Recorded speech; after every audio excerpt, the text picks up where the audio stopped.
people obviously see things on the news, and to them it goes over their head. But when you put it into a story, it takes it to a different level, and then everybody's like a little bit more intrigued by what's actually really going on, Hello everyone, hello to a new episode of Writing Inspiration with Markee Books. I'm your host, Dan Recoveri, and here we have our new guest for the week. Say hello to Tommy Herrera. Hello Tommy, how are you? I'm doing okay, how are you doing today? I'm excited to have you here. So Tommy, tell me, how long have you been a writer? I haven't been a writer long. This is my first novel. I've been meaning to write this for a very long time. The first action that I was taking was I was trying to actually create a script in the beginning because I wanted to try to do a mini series first. And then I saw that there was a lot of people taking a lot of interest. And something inside of me said, you know what, I better write the story on a book and then have it, better documented than just giving out little scripts here and there to different people. So that's when it's one of the things that inspired me to actually write the actual book. That's impressive. How long did you take to finish it? The book has taken me, the idea, I've had it for over 7 years. The writing of the actual book itself is taking me, quite a long time. Like possibly a little over a year. It's taken me up to actually finish it. It's not simple to write books, especially if you're not a seasoned author per se, it's very challenging.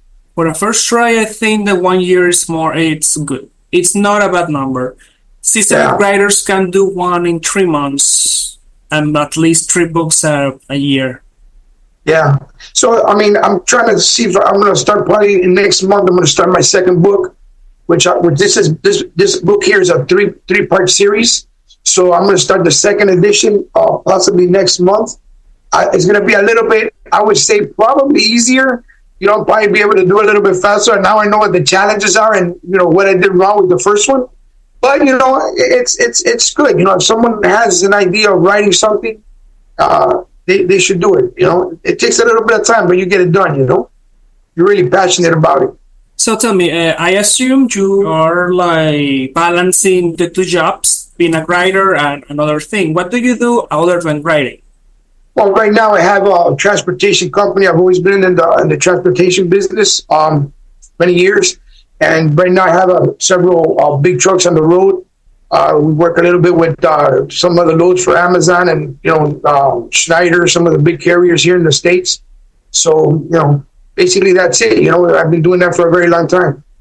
The thing good about that is I work out of my house. So that way I just dispatch my drivers. So I have a little bit of time I have 2 computers on each side of me, and take care of what I need to take care of. Well, at least it's remote. So tell me, how did it start? What was the drive like send you to the computer to start writing 1 year ago? Well, basically, my background, I grew up in Chicago. Did a lot of... yes, your bio say it. Yeah. So basically, I grew up in Chicago. When I first came from Cuba, we went up there as a 5-year-old, and my upbringing took me to a lot of different places and a lot of challenges. Met a lot of nice characters, so to say. After that, I just have a lot of stories, and a lot of my friends back in those days as well. Many years in my 20s, where we started, let's write a book. We have a lot of stories to say. We got a lot of things that we've done. There's a lot of things, that we could write about. And eventually, it's always been there. I just never dived into actually writing. Another thing is also my dad, he went away, and when I was about 21, 22, he did about 20 years in prison back in the 80s. So after a while, what stories didn't I hear about? How many different things didn't I witnessed myself, even when I was growing up. I have lot of other friends of mine that have also done actual time for things that are in this book. And, that I know more or less their stories. I went to their courts and stuff like that. So I have very good knowledge of what a lot of these things are. And not only that, and here in Miami, it's almost like, who don't you know that's actually done time for something like that? How long has you been in Miami? I've been in Miami on and off since 84. My family moved down here, but I always stayed in Chicago. I had a store up there. I had different businesses, and I would always go back and forth. It's a long journey. a long journey. I mean, Yeah, Chicago yeah. is very far. Oh yeah, Chicago, but it's a great city, man. I love that city. What anchored me here in Miami at the end was in 2001. I had my first son, and then right there is pretty much what just anchored me down the most here already. I didn't have a place up north, but other than that, before he was born, I always had a place up there, and I would spend months at a time up there, years. Chicago's a great city, man. Miami's also. One of the things about Miami is that Miami's a very dynamic place. Miami's one of the hottest spots right now. I mean, it's been hot. And that's another thing that inspired me to write the book. Actually, like I said, I was trying to get into the script first to try to get a miniseries because I used to look at, Scarface when in the 80s, Miami Vice and all those type of action movies and TV shows. Miami's a very hot spot. There's right now at this point in time, there's really nothing like that here. So what I did was I did my research, spoke to several friends and stuff like that, and the research I did and all the thing I created this fictional novel, which is based on actual events, because these crimes are happening here every day. They've been happening for a while. So I said to myself, you know what, I'm going to write this. I got into this miniseries because Miami, like I said, is a dynamic place. Everybody, you go out here, and there's people from all over the world, and everybody wants to be here. It's amazing. And so basically, people in my country said the same thing. Oh yeah, man, you got a lot of Venezuelans here for sure. So basically, I wanted to create this novel and possibly try to see if I could get a mini series out of it, is because there's so much to write about. There's so many different things. So basically, Miami's known for the 80s, the cocaine wars, the cocaine cowboys, but now what happened after that? So this book is basically what happened after the cocaine wars in Miami. So what are the Cubans doing here? How are they hustling now? And basically, they're all into this Medicaid fraud, credit card fraud, and things of that nature. And that's what I'm writing about in this book and on in the upcoming editions as well. Similarities, but of today's crime. So that's why I'm saying, it's a fictional novel, but it's based on a lot of these, researches that I've done and actual crimes that are taking place, which makes it interesting. And hopefully, maybe, I could always hopefully dream that maybe one day I'll do a mini series and it pans out, So tell me, I have a question. Do you self-publish or you traditionally publish it? No, I did self-publishing. And it's not that difficult. You just gotta know a little bit of things. You gotta have a little bit of tech, but not that much. Nowadays it's a very simple thing. One of the things it has its problems. Yes, they say like the other. Yeah. Well, I mean, if you get I guess if a big publishing company, it'll be a lot easier because they help you out with the advertising and stuff like that, which is what I'm up against right now, is getting it together with the advertising. That's not that simple. You try to get people into your interested in your book. That's another type of challenge you have as a self-publisher. How has been the writing experience these days? Did you start the second book already? The second book, I'm pretty much outlined a couple of things, and I already have the ideas on paper. And you're outlining. Yeah, I'm outlining right now. So basically, the thing is that for people that are going to do self-publishing, and there's a lot of things out there with the AIs and the ghostwriters and stuff like that. So yeah, they're helpful to a certain extent. But if you have an original story, it's kind of hard with the lower end ghostwriters or any AIs to actually pick your brain and put it down what you want. It's very difficult. For you to get somebody that's a very high-end ghostwriter, then that person will sit next to you is going to cost you a lot of money, because then he has to sit there with you and then go by detail if you want your story to be what you want it to be. So I get it. If I know that if I could have gone with like an AI or something like that, I would have write me a story and I would have wrote it for me. But at the end, if you need somebody or you have to be very detailed on what you're going to do and what you want, if you want your story to be original, like the way you want it. And that's where it gets down to, like, hey, you're not a seasonal author. Well, you need to have. I mean, if we're talking about that topic, on reading stuff, I don't think that there's much to fear because it's quite blatantly obvious when it's AI. Exactly. Especially, a lot of, at least for now. exactly. You can see it. You could tell. You could tell. So, but actually, when you have an original story, you've got to be very detailed when you write everything down. Like I learned this first book. Like I learned that's why the second one, I'm taking everything differently and actually detailing things a little bit better in order for me to try to get it. Because in the beginning, when I first started, it was like frustrating. You start writing something over here, all of a sudden you're in the second chapter. So, oh my God, this belongs in the first one. And I was going crazy. I personally like the J.K. Rowling method. I outlined everything on an Excel document. I set titles, number of the chapters, number of pages expected, word count expected, then main plot, subplots that are going to be managed on that chapter specifically, the main focus characters, and the sub characters that are on the scene. Yeah. I like this. I like this method because I think it's a good way to have an idea of how much thought. I recently stopped adding the word count thing because you never. Sometimes you want to write less, sometimes you want to write more.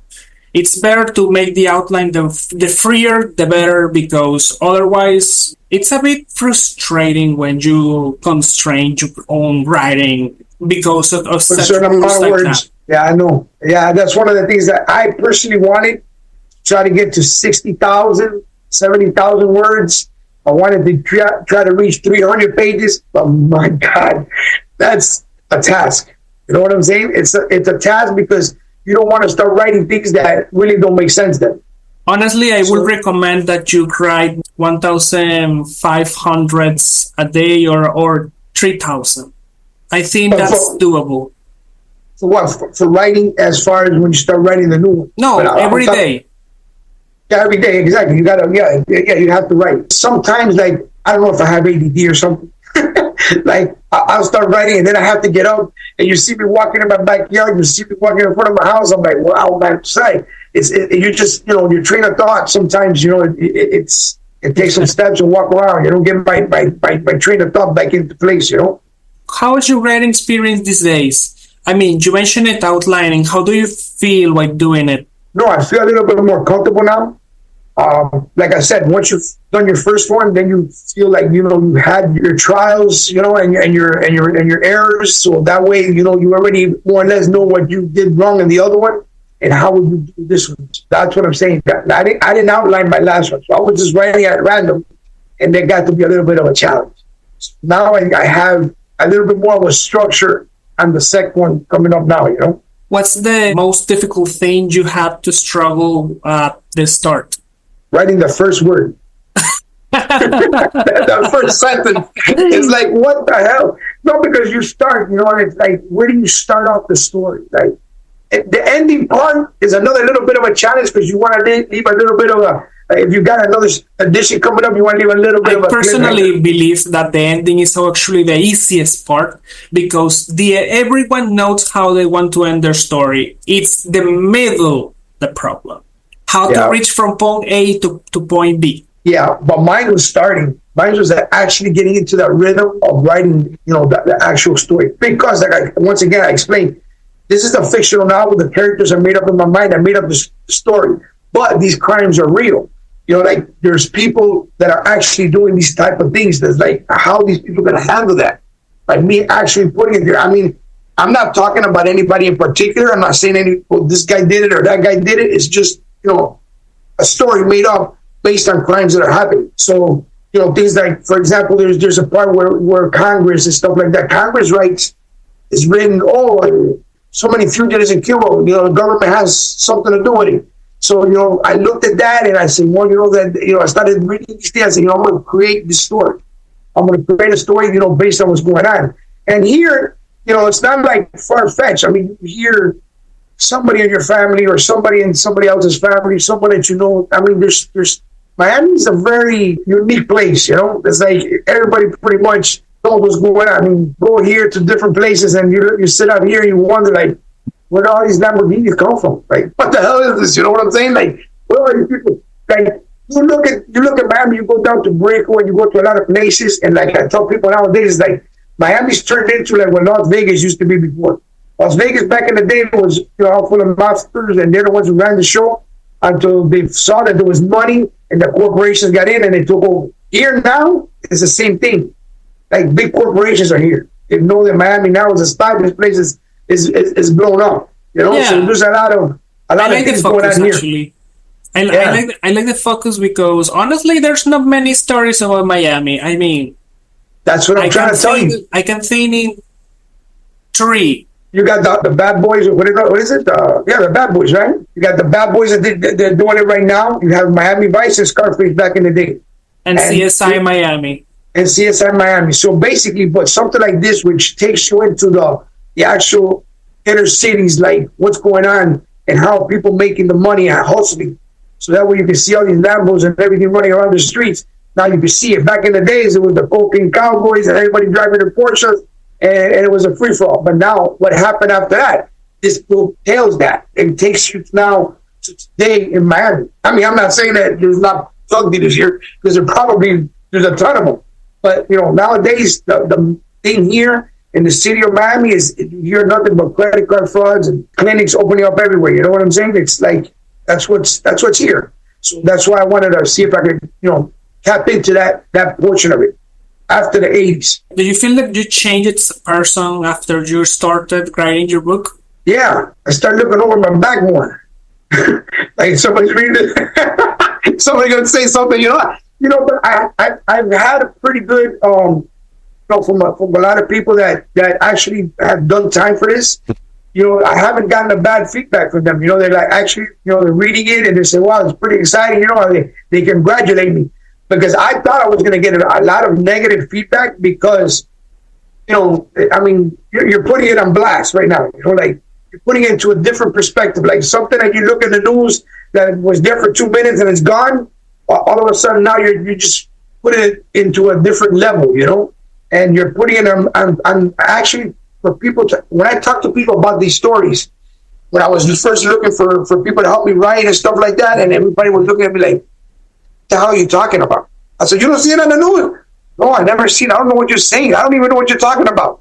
So, that's what I'm saying by putting it on blast, because people obviously see things on the news, and to them it's just news and it goes over their head, But when you put it into a story like this, it takes it to a different level, and then everybody's like a little bit more intrigued by what's actually really going on, Yes, I get it. See, tell me, I have this question. Do you do anything when you get like writer's block, or did you struggle with it in some point of the time?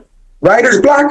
Yeah, or like... That's what I tell you. That's what I tell you. Get off my chair and start walking around my pool, or start walking down the block, because you tend to get to certain places and you don't want to write something that's either you're overlapping with something or and different things of that nature.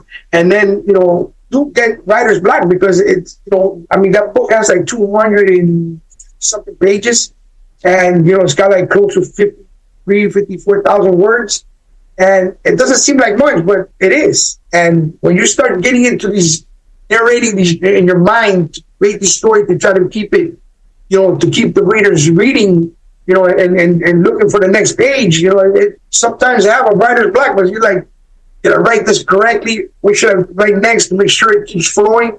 You want to make the story flow as best as possible, Yeah, that anxiety is very common. Let's talk about your book. Do you have a story about how you named your book?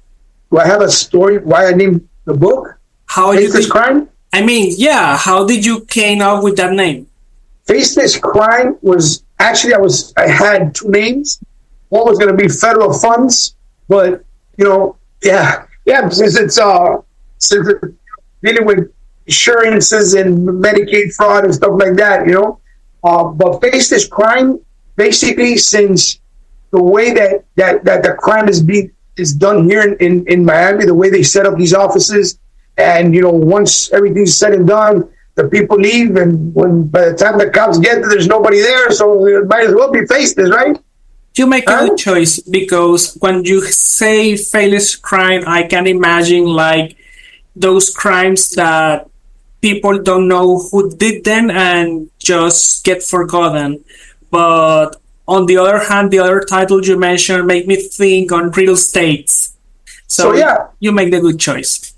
yeah. So basically, like I said, like faceless crime.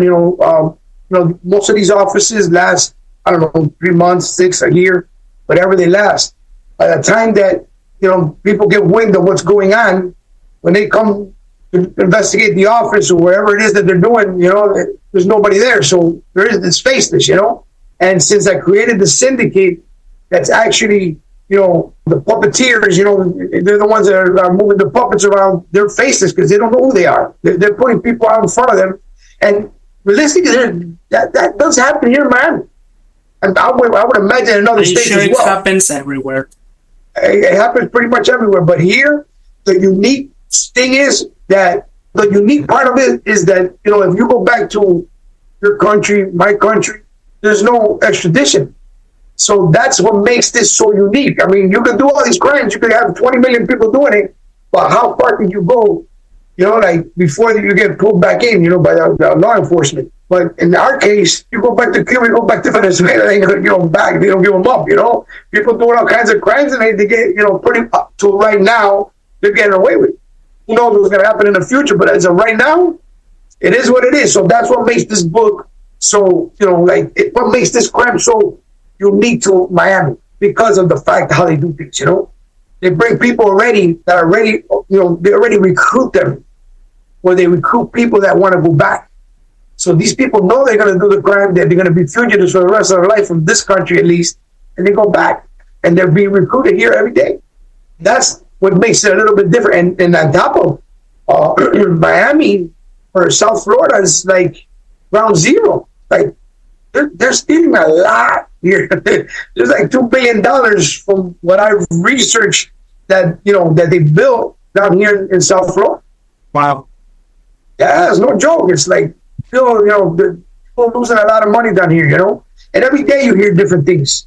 Like I hear so many different things of credit card frauds and the way that they steal the fuel. And you got people here that have vans with these bladders inside of them full of diesel or whatever, just filling up trucks all over the place and just selling the gas. So there's so much fraud and so much things here that that's why I wanted to do this series, because I could do this series on Faces Crime, the Miami Syndicate, and it could last for how long do you want it to last? How many episodes and how many different issues could I possibly talk to you about? You know what I'm saying? Because space is full of it down here, Yeah, I can imagine. So, what will be like the main message you want to share between the three books on your series? The message, I really never thought about as far as like a message to anybody or anything like that.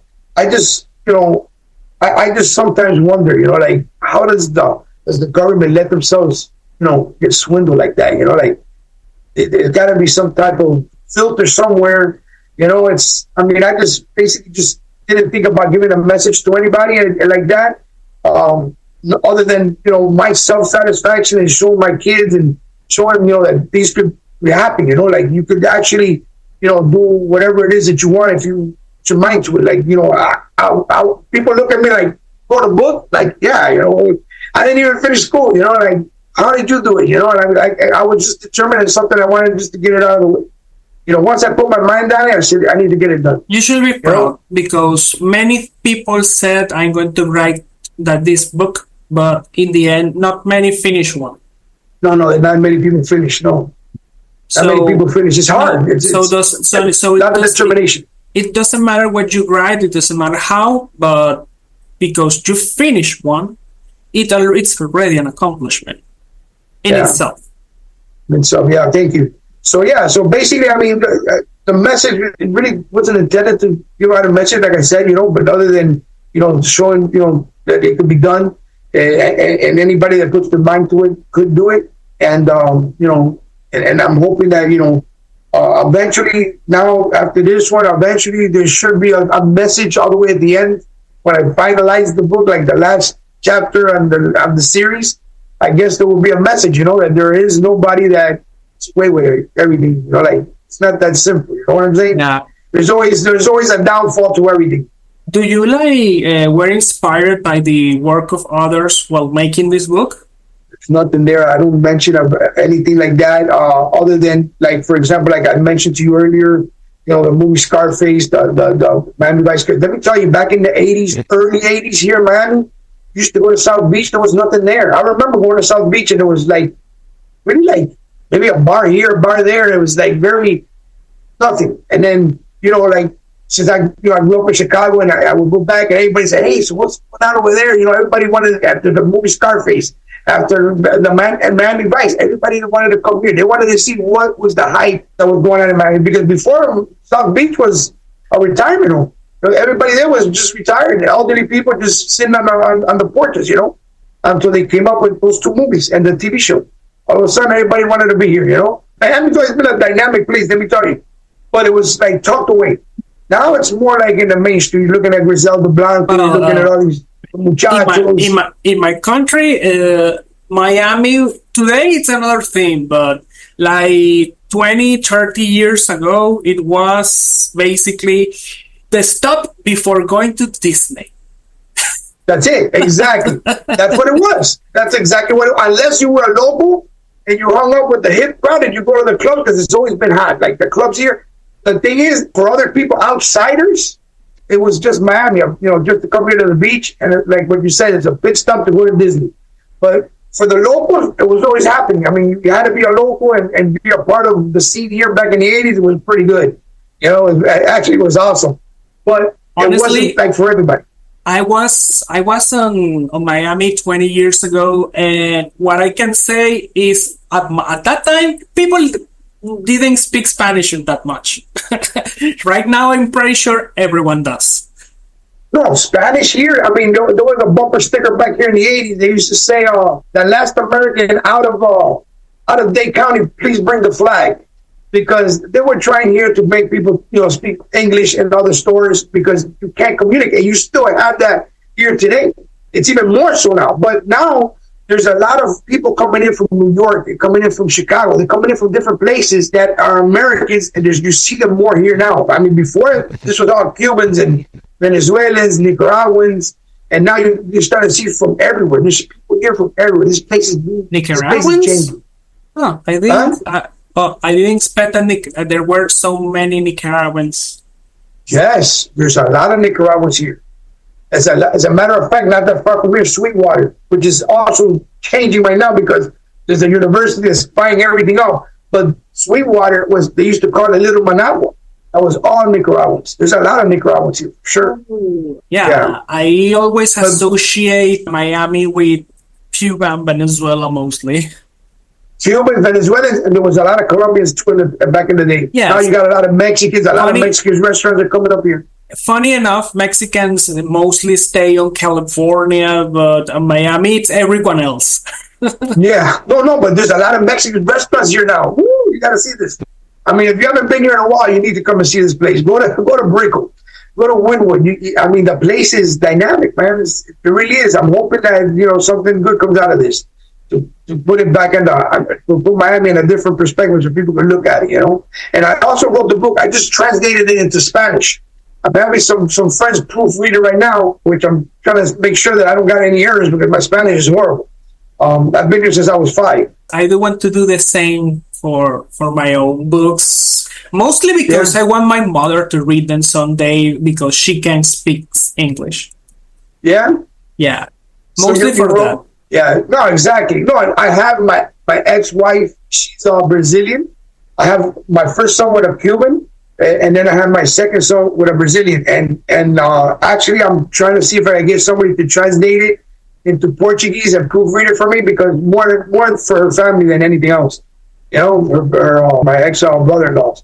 But yeah, so, I mean, the Spanish one is already out there, but I need to read it. I haven't tried to do any type of advertising. Because I want to see if in the next couple of days I could have somebody proofread it to see where I messed up. Because there is always a lot of little things, man. So many little things that goes into a book that you miss, and so other people catch it, and it's a fiasco, man. Yeah, so it's called Crimen Sin Rostro. So, Tommy, I have this question. Do you have like a large goal or dream you want to accomplish since you became a writer?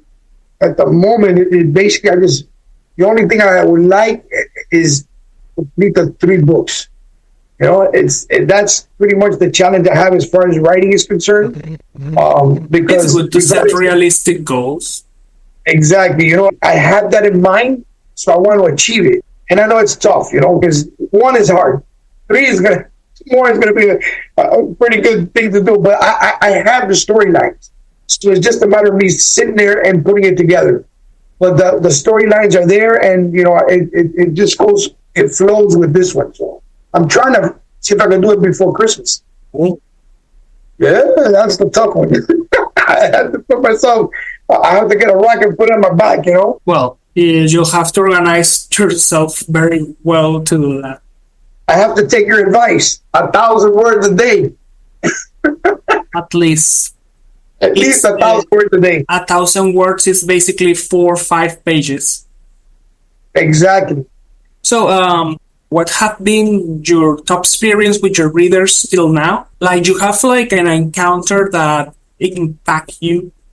Well, I have several friends of mine that are actually in the movie industry, and they're my best critics. I have one that he's very very good friend of mine, Carlos, and he does stunts for in the filming industry, and he's done different things, and he's reading it, and he gave me good feedback. But for him being the person that he told me, hey, it is missing some details, which you go into a little bit more in-depth details. There's certain things that you learn as you go along.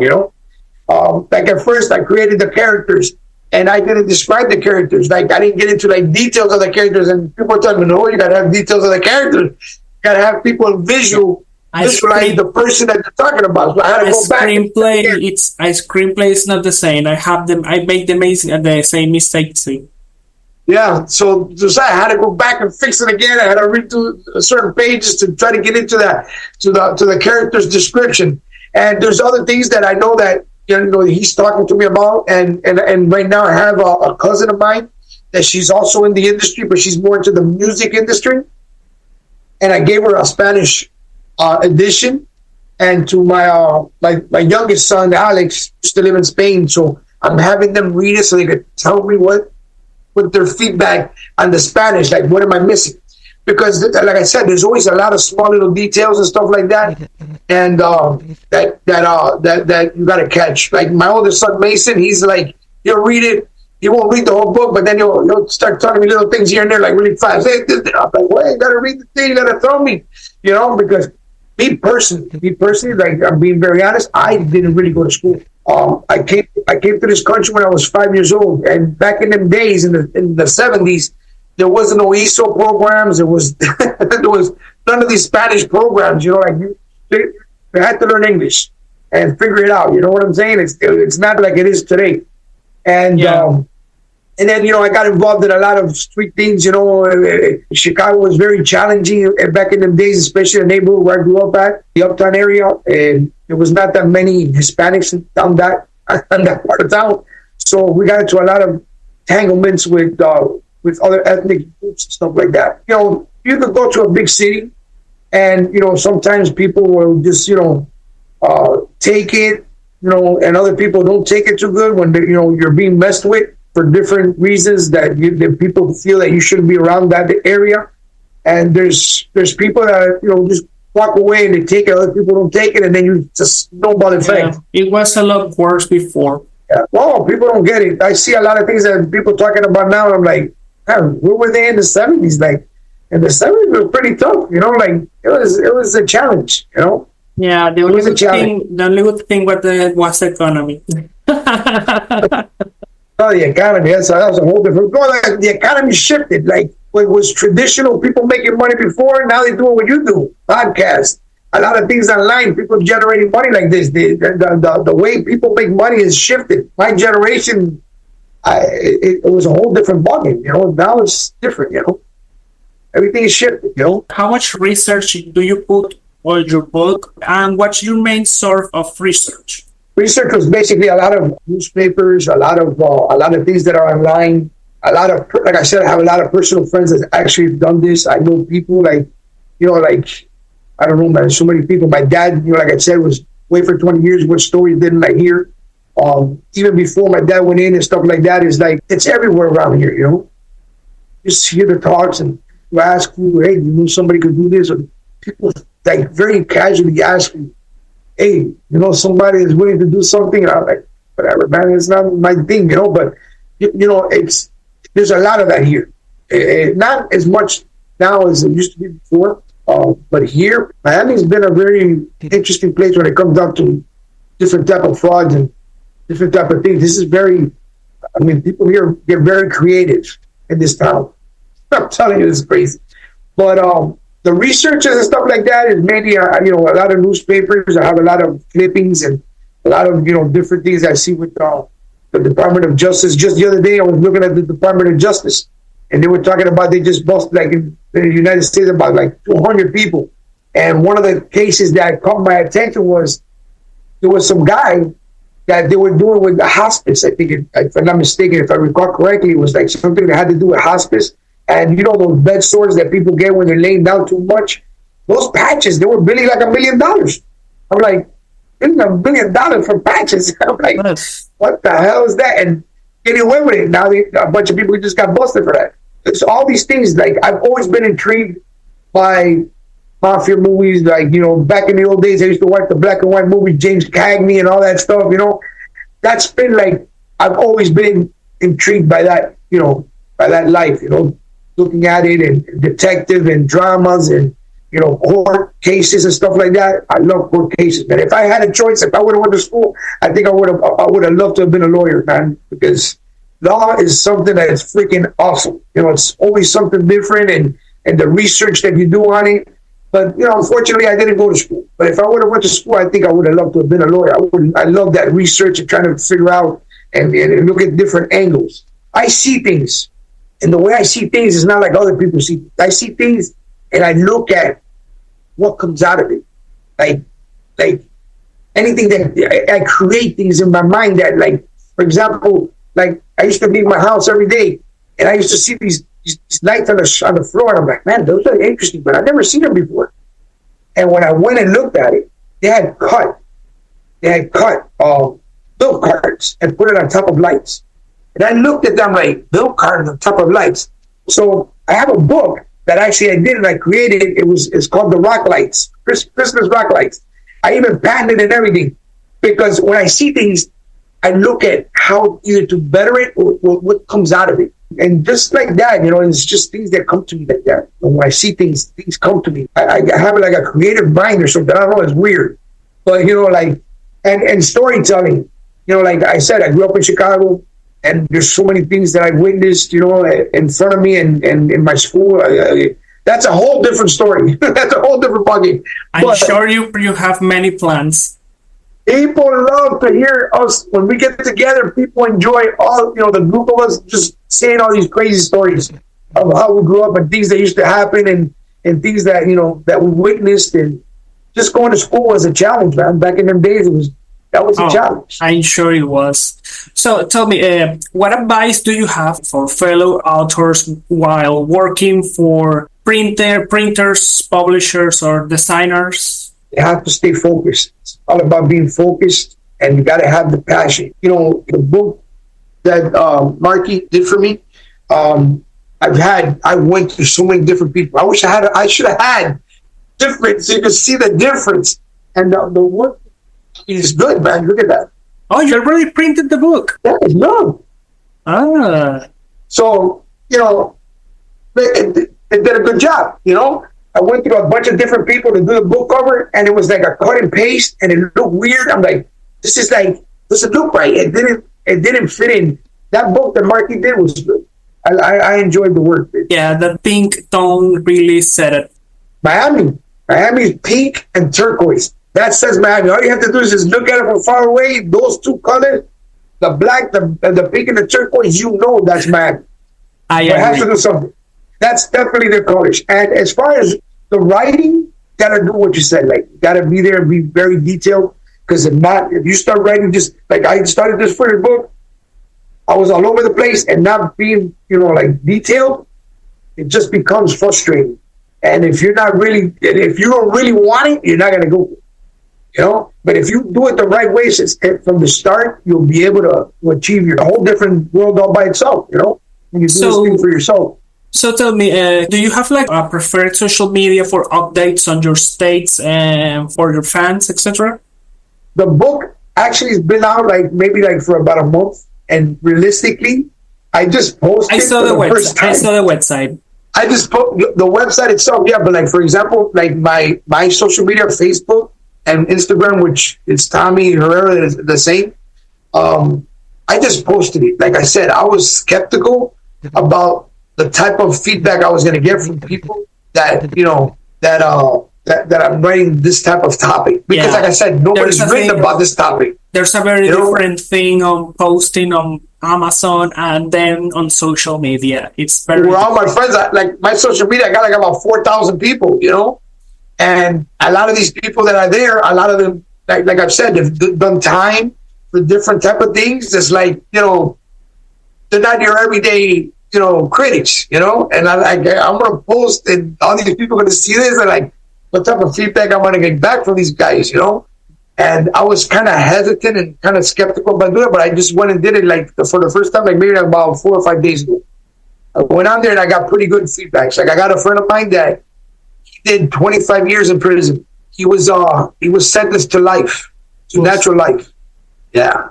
And he got the stroke of luck. He had a lawyer that did some promos for him, and she never gave up on him. And he actually gave me a call one time, right before Thanksgiving. He goes, "Hey, Obama gave me a pardon." So he got pardoned by Obama, and he got lucky because he was going to do the rest of his life in prison. So he gave me a pretty good feedback on that, because they're trying to write a book about him as well. And you didn't tell me about your project. So I don't know. I was kind of hesitant to talk to people about this, because it's a touchy subject, because nobody's done it before. And even if I was writing something about George, I would feel a little bit weird.